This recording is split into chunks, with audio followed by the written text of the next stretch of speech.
Assalamualaikum warahmatullahi wabarakatuh. Waalaikumsalam warahmatullahi wabarakatuh. Alhamdulillah hari ini saya berada di ruang kepala sekolah SMK Nurul Iman dengan Bapak Ero Rahada. Selamat sore Bapak. Sore Ibu. Gimana keadaannya Pak hari ini? Alhamdulillah. Alhamdulillah. Sehat walafiat. Sehat, alhamdulillah. Sama Ibu juga sama ya. Amin amin. Bapak mohon maaf nih, mohon izin saya ingin mengadakan wawancara tentang pengambilan keputusan sebagai kepala sekolah. Iya, insyaallah, silakan Ibu. Sekemampuan kami dalam pengalaman sehari-hari itu apa yang ditanyakan sepanjang pengetahuan dan batas mampu kami, insyaallah kami jawab. Ya, terima kasih Bapak atas izin dan kesediaannya. Begini Pak, kita di sekolah ini kan Bapak pasti punya pengalaman ya Pak, pengalaman yang banyak sekali yang mengenai kasus-kasus di sekolah. Yang ingin saya tanyakan, gimana Bapak itu bisa mengidentifikasikan gitu kasus-kasus yang dilema etika, di mana di sini adalah Bapak bisa mengambil keputusan bahwa keduanya adalah benar gitu ya, benar dan benar, tapi Bapak harus memilih salah satunya. Ya. Terima kasih kesempatannya. Berbicara masalah dilema adalah sesuatu yang memang dikerjakan, memang ada tantangan, tidak dikerjakan lebih menantang. Betul. Oleh karena itu kita harus tahu dalam mengidentifikasi suatu dilema atau masalah, sehingga kita punya daftar-daftar yang relevan dengan dilema-dilema yang kita hadapi. Setelah diidentifikasi apa saja yang ada dilema di sekolah itu, apa yang harus dilakukan oleh kita menghadapi itu. Kemudian apakah dilema itu menyangkut moral, dilema itu menyangkut kebenaran yang harus dilakukan, atau dilema itu juga menyangkut sebuah keputusan yang harus kita ambil. Caranya bagaimana? Tentu tujuannya adalah kita bagaimana memperbaiki etika yang paling efektif yang harus dihadapi oleh kita. Kebetulan dunia kita adalah dunia pendidikan. Etika itu misalnya ada anak-anak kita yang memang secara hak dia harus dilayani sebagai sebuah hasil dari proses pembelajaran.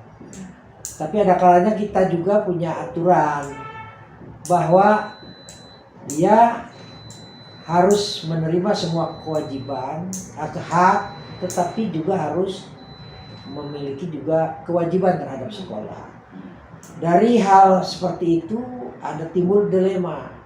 Dia punya hak untuk menerima pengetahuan dari kita, tapi suatu ketika anak itu ada mungkin sesuatu administrasi yang belum dipenuhi, entah apa bentuknya. Disinilah kita harus mengambil sebuah keputusan yang memberikan win-win solution pada anak dan juga kepada kita. Karena bagaimanapun hak-hak anak tidak boleh juga kita langgar, karena itu etika yang menyangkut hak-hak bagi anak itu. Nah, caranya kami mencari solusi pertama, mengetahui sejauh mana latar belakang anak itu dengan keluarganya. Lalu kita panggil orang tuanya, kita berikan konsultasi bersama wali kelasnya, lalu apa permasalahannya menyangkut masalah hak dan kewajiban yang belum dipenuhi itu. Nah, sebenarnya sekolah itu udah karena merupakan satu bimbingan kepada anak, hak-hak anak itu untuk pelajaran tidak boleh terlewati. Maka ada kita bicarakan, pisahkan, anak tetap mengikutinya kegiatan-kegiatan yang dilaksanakan oleh sekolah sebagai hak anak, tapi kami membicarakan dengan orang tua. Orang tua disampaikan, dijelaskan, diberikan wawasan dan pandangan bahwa ini memang sebuah sikap yang harus kita ambil. Nah, gimana caranya? Mungkin orang tua diberikan warning, diberikan peringatan, nanti jangan sampai terulang kembali masalah kewajiban, haknya juga sudah diterima umpamanya, lalu dibikin mungkin perjanjian dengan kita.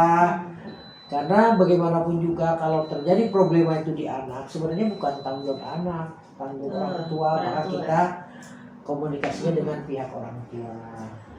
Akhirnya orang tua juga menyadari, paham makna etika yang dilaksanakan oleh orang tua bukan juga harus memenuhi secara totalitas, tetapi mungkin dengan berjanji, mengerti, diberi perjanjian dengan baik, teguran dengan baik, sehingga ada akhirnya menyeimbangkan antara hak dan kewajiban kepada sekolah, sehingga mereka juga tidak begitu saja, oh itu kan tanggung jawab sekolah dan sebagainya. Misal hal itu, bagaimana kalau etika moral umpamanya ada pelanggaran, juga sama, kami identifikasi apa masalahnya. Setelah tahu masalahnya, diidentifikasi, kami panggil juga wali kelasnya, lalu anaknya, siapa aja yang terlibat dalam etika moral itu kita pertemukan. Jika selesai di wali kelas dan anak-anak menjadi satu kebersamaan menyadari hal-hal moral, maka kami tidak perlu mendatangkan orang tua. Tapi sifat yang sangat prinsip, yang fatal, misalnya juga pelanggaran etika moral merokok, umpamanya melanggar tertib, yang sifatnya bisa mengganggu stabilitas etika sekolah, tata tertib sekolah, maka memang kita harus kerjasama dengan orang tua. Bukan berarti kita tidak bisa mengatasi masalah dengan anak itu, bukan. Paling tidak orang tuanya yang pengawasan pertama dan utama mengetahui itu. Adanya kerjasama gitu ya. Adanya kerjasama, sehingga bahwa pengawasan itu bukan hanya di pihak sekolah. Karena kejadian-kejadian ini biasanya terlama waktunya adalah di lingkungan, maka saling mendukung. Itu semisal itu beberapa etika yang kita contohkan, bagaimana solusinya, mengatasinya, sehingga alhamdulillah di kami semua terakomodir antara hak-hak anak, juga kewajiban sekolah, juga kewajiban orang tua. Karena pada dasarnya kita lembaga pendidikan harus tetap menjunjung tinggi tujuan pendidikan itu sendiri, bahwa kita ingin mencerdaskan anak-anak bangsa. Gitu kira-kira Bu ya. Iya. Sangat menarik sekali ya Pak ya. Jadi pengalaman Bapak yang sangat banyak sekali ya. Dan apa adanya aja timbul-timbul yang seperti ini. Iya. Gini Pak, itu efektif gitu Pak dalam pengambilan keputusan yang sudah Bapak sebutkan tadi kan, untuk yang anak yang tentang bayaran, tapi memang anak ya disuruh sekolah ya Pak ya, tetap ya, tapi itu adalah tanggung jawab dari orang tua gitu. Dan yang dilema tadi Bapak sampaikan tadi itu, apakah ada prosedur cara menanganinya gitu ya Pak? Jadi langkah-langkahnya itu seperti apa? Ya, tadi seperti saya sebutkan, kami itu tidak ujung-ujung atau langsung mengatasi setiap ke wilayah kami sebagai kepala sekolah, tapi ada tahapan-tahapan identifikasi melalui wali kelas. Punya hanya tanggung jawab pendekatan sebagai orang tua di sekolah adalah tentunya wali kelas. Apabila ada sesuatu yang diperlukan oleh wali kelas untuk tindak lanjut pelayanan kepada sekolah, sehingga perlu juga bimbingan, pengarahan kepada anak, tentunya untuk menguatkan, sehingga tidak seakan-akan kami tidak tahu persoalan-persoalan anak, maka kami juga minta laporan dari wali kelas untuk langkah-langkah identifikasi. Karena sifat kami kan jangan sampai sudah terjadi. Betul, jadi pencegahan gitu ya. Pencegahan atau preventif. Bagaimana upaya-upaya itu kita lebih baik mencegah daripada mengobati. Maka rambu-rambu kami selalu ada semacam mengidentifikasi masalah yang tanpa ada masalah dulu. Tetapi ada kecenderungan timbulnya masalah itu yang sudah tahu di pihak sekolah ini seperti ini, dalam jiwa-jiwa anak-anak itu melalui identifikasi individual oleh wali kelas, harus mereka menjejak anak-anak itu sejak masuk, dibimbing, diarahkan dan mengetahui baik latar belakang ekonomi, karakter, sikap anak itu. Itu barangkali langkah itu. Langkah yang kedua tentunya ya, kita kalau ada terjadi memang tidak boleh kita melawan kenyataan, di luar kemampuan kita terjadi, ya kita atasi dengan tentunya melalui etika-etika pendidikan. Bagaimanapun kalau bisa sekali berbuat tidak ada salahnya. Manusia itu sama, asal jangan vital. Kita bimbing supaya jangan berbuat yang sama dalam kedua kalinya atau selanjutnya. Maka prinsip kami, salah bagi anak adalah bagian suatu pelajaran. Tapi berikutnya adalah satu sanksi bagi anak, karena mengulang itu sebenarnya satu kebiasaan karakter yang tidak boleh muncul, sehingga cepat-cepat kita antisipasi sebelumnya. Itu barangkali langkah-langkah yang kita hadapi, tahapan-tahapannya seperti itu. Iya, jadi langkah-langkahnya memang sangat bijak sekali ya Pak Ya, Jadi, karena memang kami itu di samping swasta, mayoritas juga anak-anak kami juga perempuan. Perkembangan jiwa anak juga kita harus menempatkan diri sebagai anak kita, usia anak kita beda dengan tantangan kita dan usia kita. Maka kita harus menempatkan diri sebagai alam dan dunia anak-anak. Harus mengerti gitu ya, memahami. Nah, dari yang Bapak sebutkan itu ada nggak Pak tantangan dalam Bapak mengambil keputusan gitu kan? Pasti ya, kita adanya pro kontra tuh di mana-mana ada ya Pak ya. Itu tantangan itu ada nggak Pak? Nah, tentunya semua permasalahan tidak berarti harus tuntas atau selesai. Pasti kendala-kendala itu muncul. Misalnya informasi kepada orang tua didahului oleh informasi anak. Anak melaporkan kepada orang tua persoalan yang berbeda dengan kenyataan yang ada. Seakan-akan dia membela diri, menghadirkan orang tua ditanya. Lalu orang tua itu hadir ke sekolah mempertanyakan, mengapa anak saya sampai dipanggil, ditegur dan sebagainya, atau diberikan satu peringatan. Padahal ini kita jelaskan kepada orang tua. Itu pasti itu sebenarnya kendala. Kenapa? Karena itu tantangan bagi kita, mungkin orang tua belum memahami. Perlu kita dudukkan bersama sehingga dia saling memahami dan bahwa ini adalah wilayah-wilayah pendidikan. Maka tidak masalah orang tua belum memahami, kita pahamkan, kita jelaskan, sehingga dari tadinya suatu masalah justru jadi menjadi pegangan orang tua juga, menjadi pendidikan juga, menjadi pengetahuan bagi orang tua bahwa ini adalah untuk kebaikan semata-mata, bukan kita menegur anak itu atau menyakiti anak itu untuk benci kepada anaknya, bukan, tetapi sifat-sifat ini anak supaya sama-sama diketahui oleh orang tuanya bersama-sama, terutama supaya antisipasi jangan mengulang kembali. Itu kendala yang kedua, biasanya anak itu menyalahkan atau merasa takut kalau punya masalah tidak terus terang. Harus dicari dulu persoalannya, harus ke sana kemari, ada bukti, ada fakta, ada kejadiannya, ada saksinya, baru menyadari ini tantangan kita. Karena anak itu mungkin entah takut, entah malu gimana, akhirnya anak itu tidak jujur dari awal. Padahal pendidikan yang baik, apapun yang dia lakukan, walaupun itu memang tidak boleh, tapi kami hargai dan kami maafkan lebih awal kalau dia itu jujur. Tapi tantangan kita kan anak itu tidak bisa jujur begitu saja.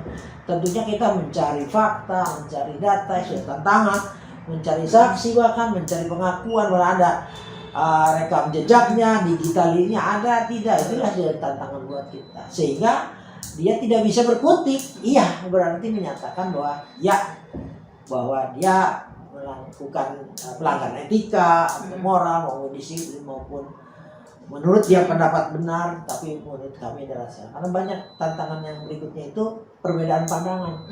Pandangan anak itu bahwa benar, bahwa kami benar kok, berboncengan bertiga, Efesian irit itu misalnya. Tapi menurut pandangan kita di masyarakat dan aturan dari pemerintah melalui polisi bawahnya itu kan dilarang. Tapi mereka kan itu sudah itu mengertikan satu aturan supaya diterima oleh anak itu suatu kendala bagi kita. Kenapa? Biasanya anak kita itu kalau belum kejedot, belum sadar gitu loh. Betul, belum ditilang, belum sadar. Harus ada pengalaman dulu gitu misalnya ya, baru ya. Anak kita itu pernah saya tegur, kamu kenapa nggak pakai helm? Jawabannya nggak ada polisi. Emang pakai helm itu untuk takut polisi? Kan menyadarkan bahwa helm itu merupakan keharusan untuk melindungi diri sendiri ketika terjadi kecelakaan, jangan sampai terjadi. Tapi ketika saya pernah menemukan anak terjadi musibah, jatuh dari motor lalu terbentur, kepalanya kepada aspal lalu harus di scanner. Nah, saya tanya karena pakai helm. Nah, setelah itu baru menyadari betapa pentingnya sebuah helm itu. Jadi memang anak kita itu kalau nggak kepentok dulu, tidak ada garis merah dulu, dia itu seolah tidak percaya manfaat-manfaat apapun, seperti merokok mungkin, seperti tadi tidak pakai helm, seperti boncengan bertiga. Itu kan kendala bagi kami ini, gimana supaya anak itu sadar. Setelah kejadian maunya daripada kita tidak boleh menyelesaikan itu, harus terjadi dulu, sebaiknya preventif. Tapi itulah anak sekarang, kendala kami ini antara kepentingan anak dengan kepentingan sekolah menurut etika. Ini kadang-kadang dengan perkembangan gaul mereka, zaman mereka, kadang-kadang tidak diterima, seolah-olah itu teguran, seolah-olah sekolah itu marah atau ribet banyak aturan. Padahal memang itu semestinya ditaati. Itu barangkali Bu ya. Untuk kebaikannya gitu. Iya, kita kan mengambil pasti menjaga sebenarnya ini mendudukkan anak itu untuk sebenar-benarnya baik menurut perkembangan usia anak itu sendiri kira-kira. Nah, dari yang Bapak jelaskan tadi itu, apakah Bapak dalam menyelesaikan masalah itu langsung atau punya jadwal tertentu mungkin, atau ada agenda-agenda yang Bapak siapkan terlebih dahulu? Ya, kami punya dua hal. Yang pertama insidentil, artinya sewaktu-waktu kejadian atau ada perkara yang muncul tiba-tiba, itu udah kami langsung edukasi, kami langsung bimbingan, dan harus langsung entah preventifnya, entah kuratifnya kami harus lakukan di dalam seperti itu. Apalagi menyangkut citra sekolah, kami harus langsung turun dan terjun. Tapi ada juga yang terjadwal, misalnya identifikasi melalui BP, identifikasi masih wali kelas. Misalnya banyak ketidakhadiran anak itu dalam 1 minggu kelas ini, terus itu kami rutin melakukan bimbingan pada anak berjadwal. Misalnya di hari Senin tingkat 10, di hari Selasa tingkat 11, di hari Rabu tingkat 12. Ini bimbingannya semua berdasarkan terjadwal, terukur, dan memang sudah ada. Nah, ini sudah menjadi bagian agenda yang terjadwal. Dengan tadi yang kedua, yang tadi insidentil atau sewaktu-waktu karena ada keharusan tindakan baik jangka pendek maupun yang panjang, kami memang terjadwal sesuai aturan baik.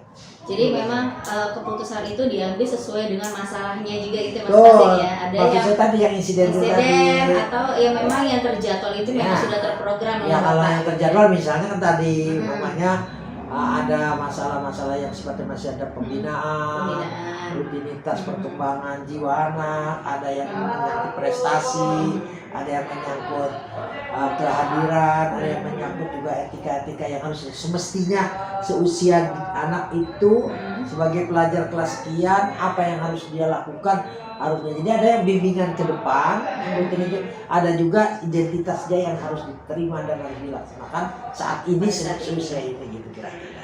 Oke, dalam mengambil keputusan ini adakah orang lain gitu Pak, atau yang rekan kerja gitu ya, atau guru-guru lain yang membantu Bapak dalam menyelesaikan masalah dilema etika ini?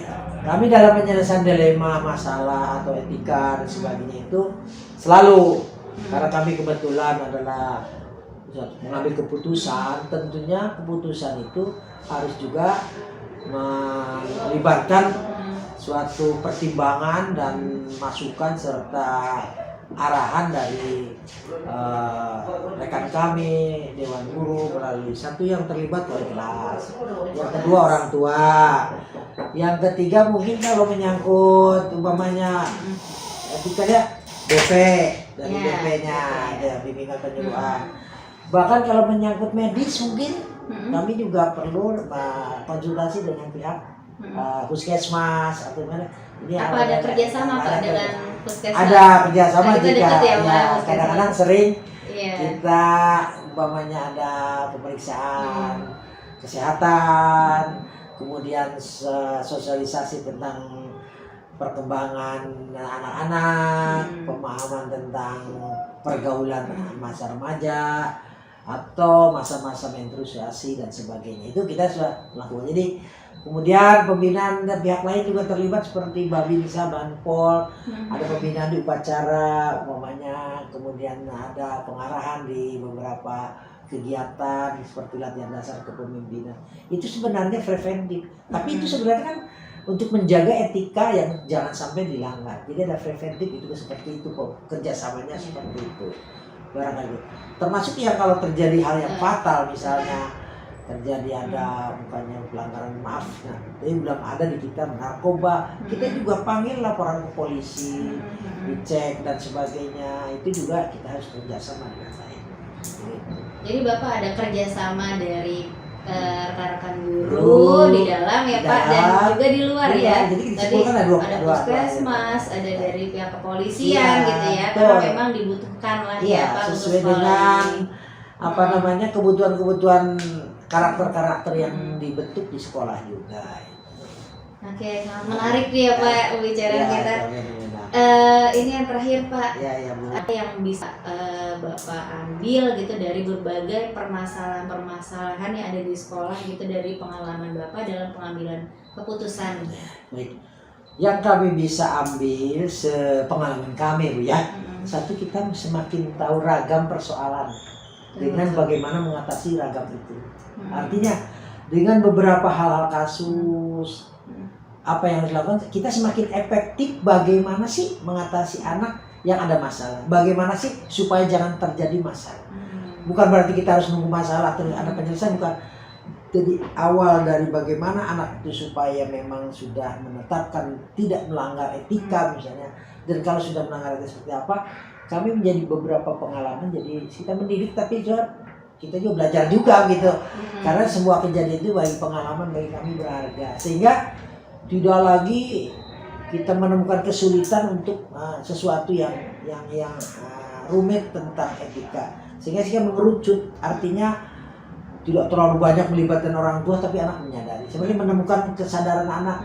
Sekarang sudah melalui BP, melalui walikan kami cukup. Dan ini ada tahapan-tahapan tingkatan sesuai dengan etika yang dilanggar. Jadi sekarang pengalaman satu. Yang kedua, pengalaman yang akan kita terima, yang saya khususnya menyadari bahwa ternyata hidup ini tidak sempurna bagi diri kita. Kadang-kadang menemukan dari kesempurnaan anak. Di sini bahasa kita mungkin the right man on the right place, menempatkan sesuatu pada tempatnya dengan karakter dan kadar yang ada, tidak berdasarkan kacamata kita. Jadi memandang sebuah masalah itu harus dari berbagai kacamata, sehingga yang saya pengalaman, anak itu bukan lagi melanggar, menyadari kesalahan. Yang kedua, anak itu menjadi malu dengan dirinya. Itu dia yang saya punya pengalaman itu. Jadi dengan ditegur, dengan ditanya, dengan diungkap oleh kita, bukan anak malah di sana nanti melanggar lagi, bukan. Tapi bagaimana dia itu malu dengan dirinya sendiri.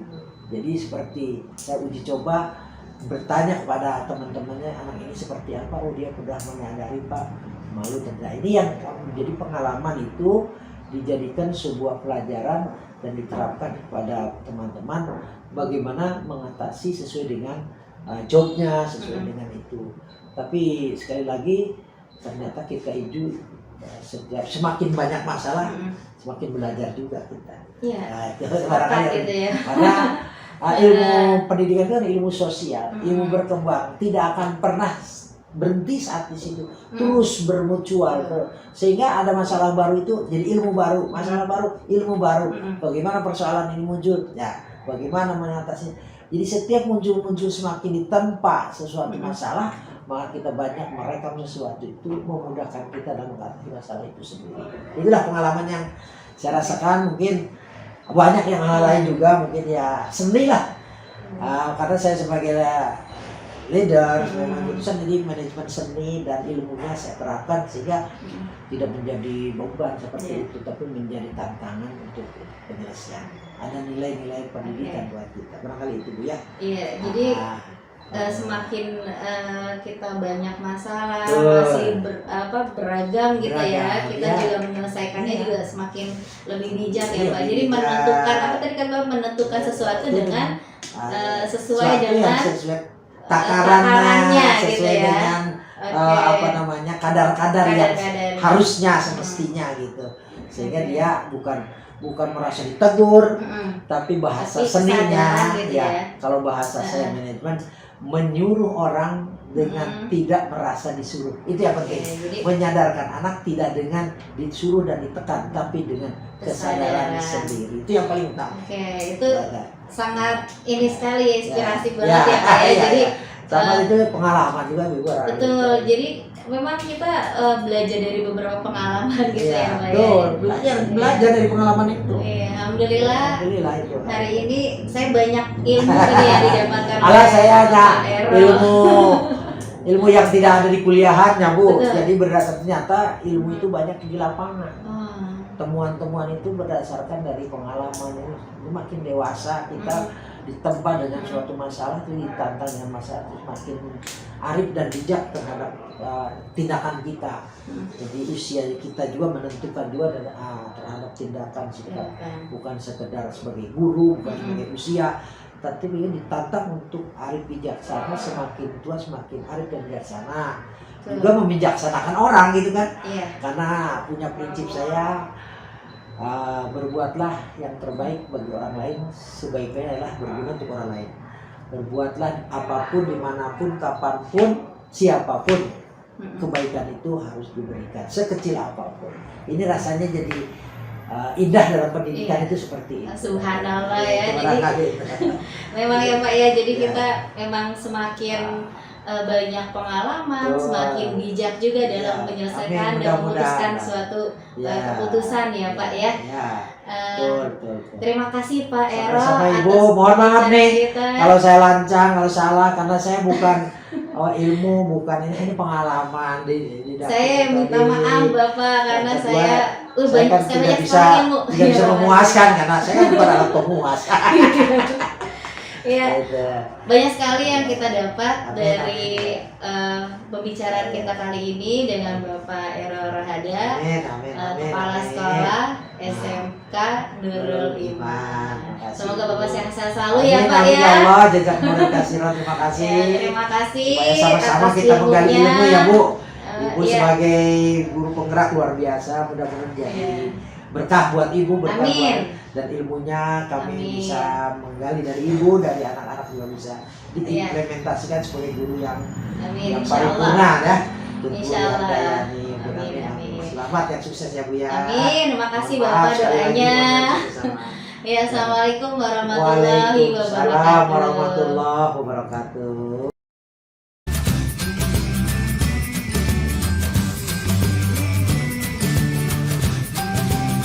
Assalamualaikum warahmatullahi wabarakatuh.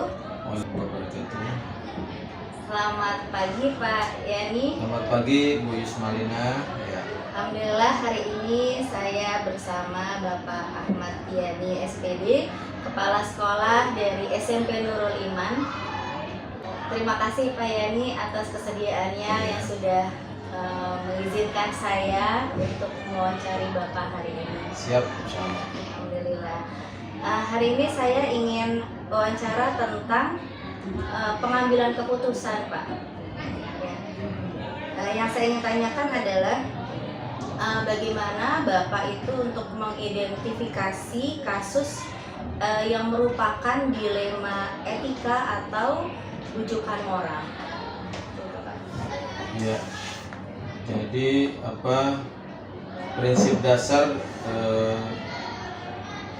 dari saya terutama sebagai kepala sekolah, bahwa segala sesuatu pasti saya musyawarahkan dengan pimpinan, dalam hal ini wakil kepala sekolah.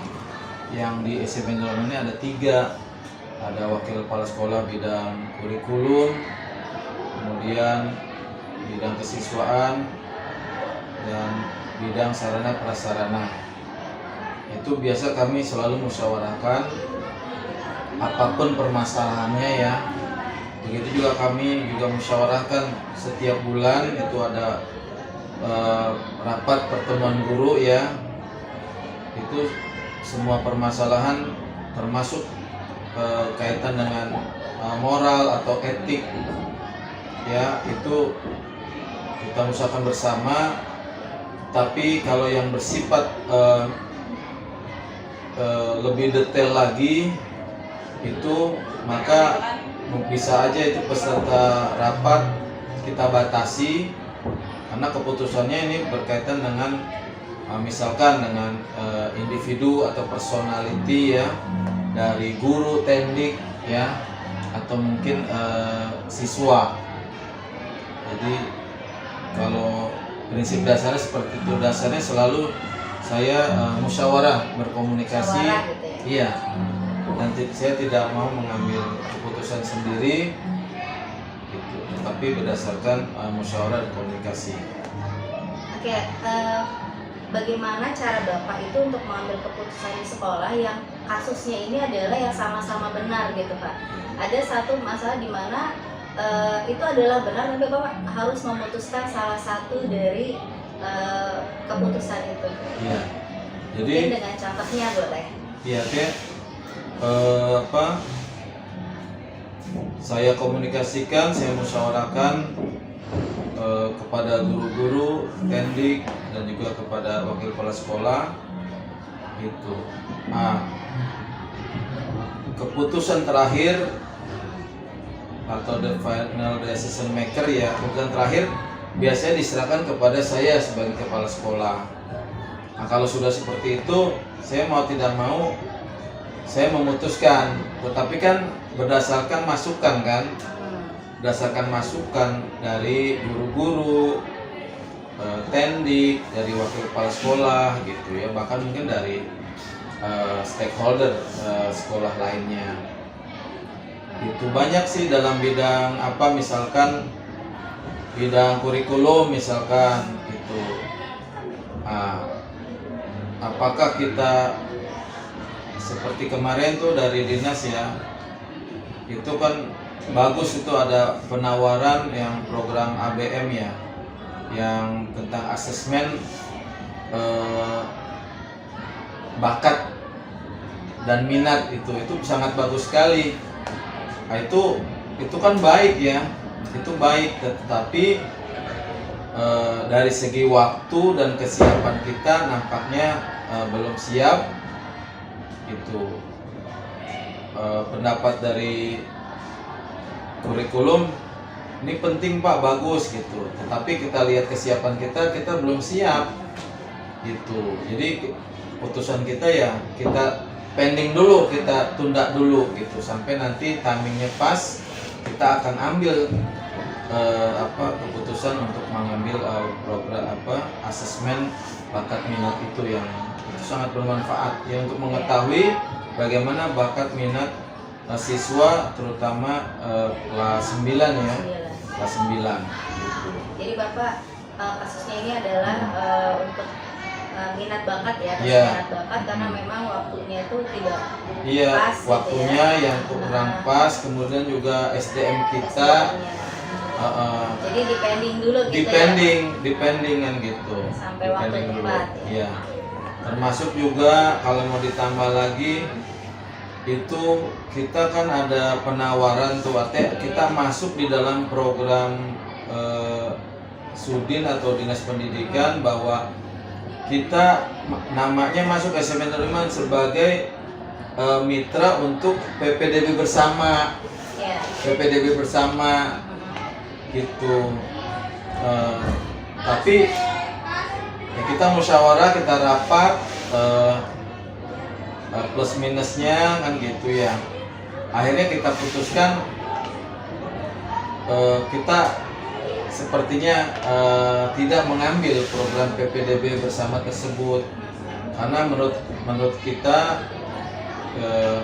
PPDB bersama tersebut sebetulnya lebih cocok dibutuhkan oleh SMP swasta lainnya yang jumlah muridnya memang sedikit, jadi mereka yang lebih membutuhkan sebetulnya gitu. Ya, Itu hasil musyawarah kami. Kalau boleh tahu nih langkah-langkah untuk mengambil keputusan yang Bapak sebutkan tadi itu dari awal gitu tuh seperti apa ya? Apa mungkin ada sedikit musyawarah juga dengan yayasan ya, karena kita swasta gitu ya, Ya. Pak? Ya, seperti apa tuh Ya. langkah-langkahnya, Pak?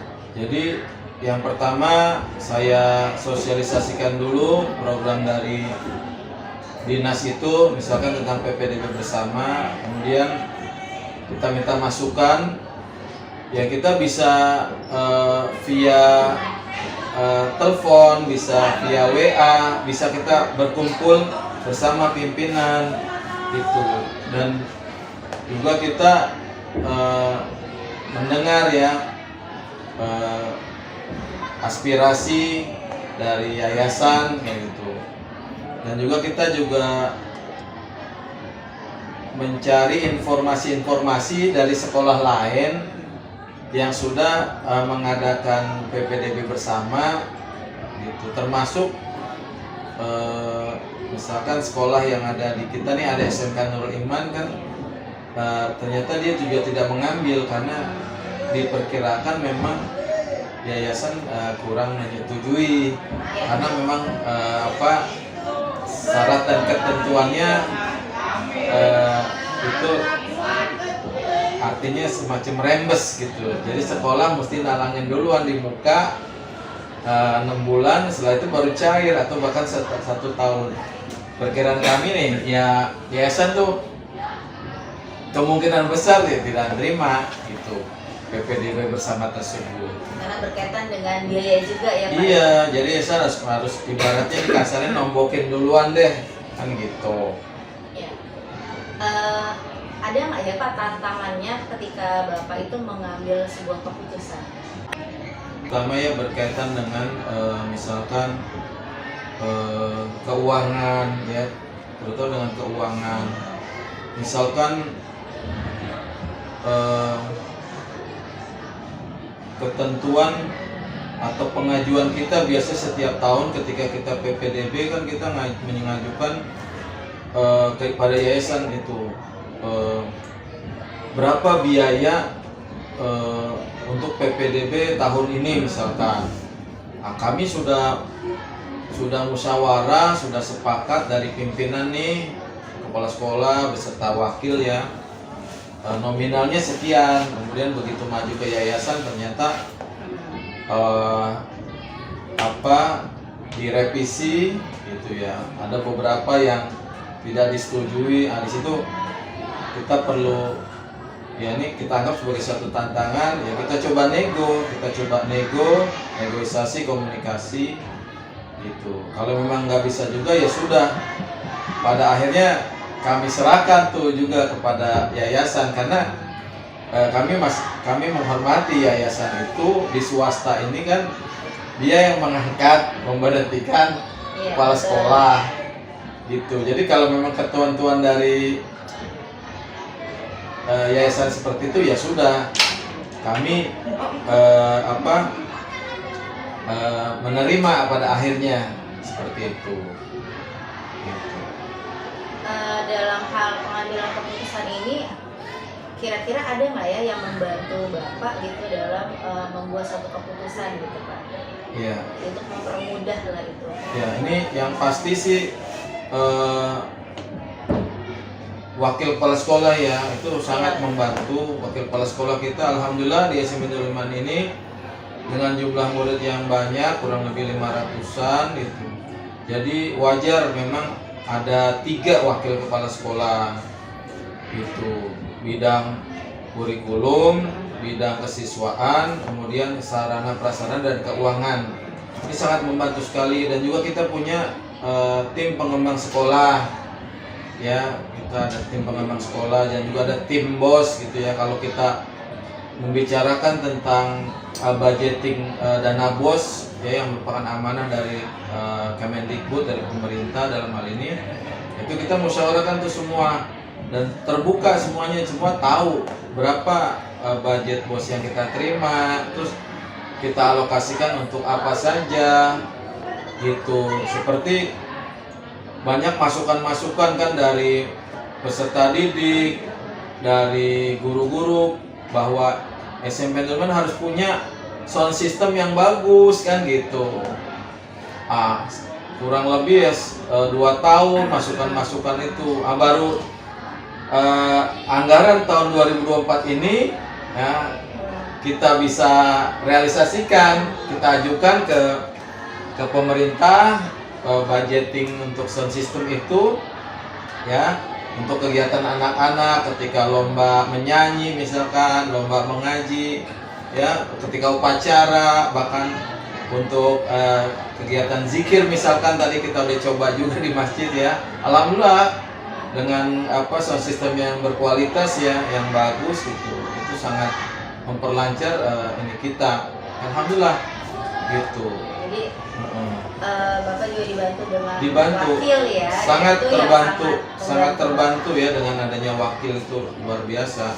Dan juga ya tentunya terbantu juga oleh tim pengemban sekolah, tim BOS yang itu ada wali kelas di situ, ada 17 wali kelas itu membantu.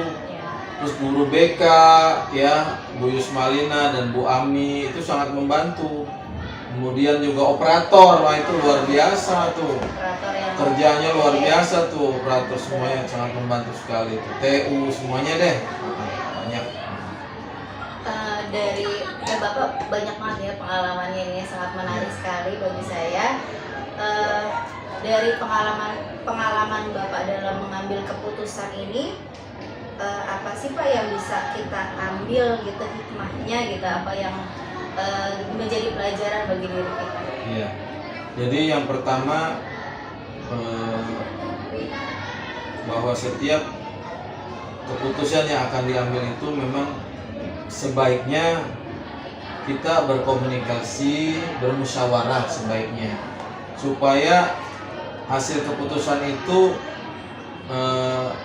bisa bulat ya, dan kita bisa melaksanakannya atau mengambil konsekuensinya bersama-sama, walaupun ya tetap itu bagaimanapun ya kepala sekolah itu menjadi penanggung jawab utama gitu, tapi bukan satu-satunya penanggung jawab, tapi dia penanggung jawab utama. Seperti contoh kita pengelolaan dana BOS ya Bu ya, dana BOS misalkan itu memang dari pemerintah mengamanahkan dana BOS itu kepada sekolah. Yang bertanggung jawab itu pengelolaan dana BOS itu di sekolah itu adalah manajer dana BOS di sekolah, yaitu kepala sekolah dibantu oleh bendahara BOS. Itu yang bertanggung jawab itu seperti itu gitu. Jadi memang betul-betul harus musyawarah, mufakat, pokoknya semua aspirasi dari stakeholder itu kita dengarkan gitu. Jadi intinya komunikasi, musyawarah itu sebetulnya. Komunikasi dan musyawarah kayaknya itu seperti itu. Penting sekali ya Pak. Jadi tidak ada yang mengecewakan kalau kita mau bermusyawarah, dan tidak ada masalah yang tidak ada solusinya kalau kita mau bermusyawarah itu.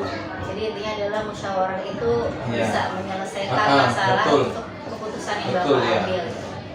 Nah ini Pak, kalau misalnya Bapak untuk mengambil sebuah keputusan, apakah itu dia terjadwal atau kejadiannya langsung gitu ya, Bapak langsung ambil keputusan atau mungkin ada waktu-waktu tertentu? Ya, kalau yang memang sifatnya insidentil, permasalahan insidentil, sifatnya penting dan mendesak, ya harus segera kita ambil keputusan penting dan mendesak. Tetapi kalau dia keputusan itu penting tetapi tidak mendesak, masih bisa kita mungkin musyawarah dulu, komunikasi lebih agak panjang lagi supaya keputusannya lebih matang gitu. Jadi nggak tergesa-gesa. Tetapi kalau yang tadi keputusannya harus diambil penting dan mendesak ya harus segera gitu. Sampai kalaupun memang katakan namanya setiap komunikasi atau musyawarah pasti ada deadlocknya ya, ada kata yang tidak putus, tetapi harus diputuskan oleh kepala sekolah. Ya sudah, bismillah, saya harus berani mengambil keputusan karena memang saya yang paling bertanggung jawab di satuan pendidikan sekolah ini gitu. Jadi memang sesuai dengan kondisi dan permasalahan ya dalam mengambil sebuah keputusan. Ada yang langsung, ada yang mungkin dengan musyawarah ya tadi Bapak sampaikan gitu ya. Jadi sesuai dengan tataran masalah tersebut ya. Betul Bu, betul. Nah terakhir nih Pak, kira-kira apa nih sarannya gitu ya bagi saya sebagai guru penggerak gitu untuk Anda nanti membuat suatu keputusan? Ya, saya kira guru penggerak sudah lebih banyak lah ilmunya ya dari saya karena sudah mengikuti ya pelatihan ya pendidikan di dalam program guru penggerak gitu. Artinya ilmu-ilmunya secara kognitif, secara pengetahuan insya Allah guru-guru penggerak itu sih lebih banyak insya Allah ya, lebih bagus gitu. Tapi tetap kalau masukan buat saya ya segala sesuatu tuh komunikasi dan juga musyawarah. Saya yakin itu di organisasi manapun ya Bu ya, di lembaga manapun, dari mulai atas sampai bawah, bawah sampai atas, itu pengalaman kita berorganisasi ya, bahkan di lingkungan RT RW ya, di lingkungan masjid, terus masuk di sekolah, lembaga formal non formal, itu yang pertama komunikasi dulu, terus musyawarah gitu ya. Syukur-syukur musyawarah mufakat, tapi kalau tidak, disitulah yang namanya seorang leader, seorang pimpinan itu. Kalau di sekolah ini kepala sekolah ya, disitulah tantangan dia harus ngambil keputusan pada akhirnya, tapi harus tetap berdasarkan komunikasi dan musyawarah dulu gitu. Iya. Saya gitu Bu. Terima kasih Bapak atas ilmunya. Terima sama-sama, kasih Bu, atas sama-sama. kesempatan saya sudah berbicara untuk mewawancarai Bapak. Insya Allah nanti akan saya terapkan ya Pak tentang musyawarah tadi untuk mencapai mufakat. Kalau itu sangat bagus ya untuk dalam mufakat. Terima kasih atas kesempatannya. Sama-sama, saya Bu. ucapkan Sama-sama. Bapak. Semoga sukses Ibu ya, guru Amin. penggerak. Amin. Assalamualaikum warahmatullahi wabarakatuh. Waalaikumsalam warahmatullahi wabarakatuh ya.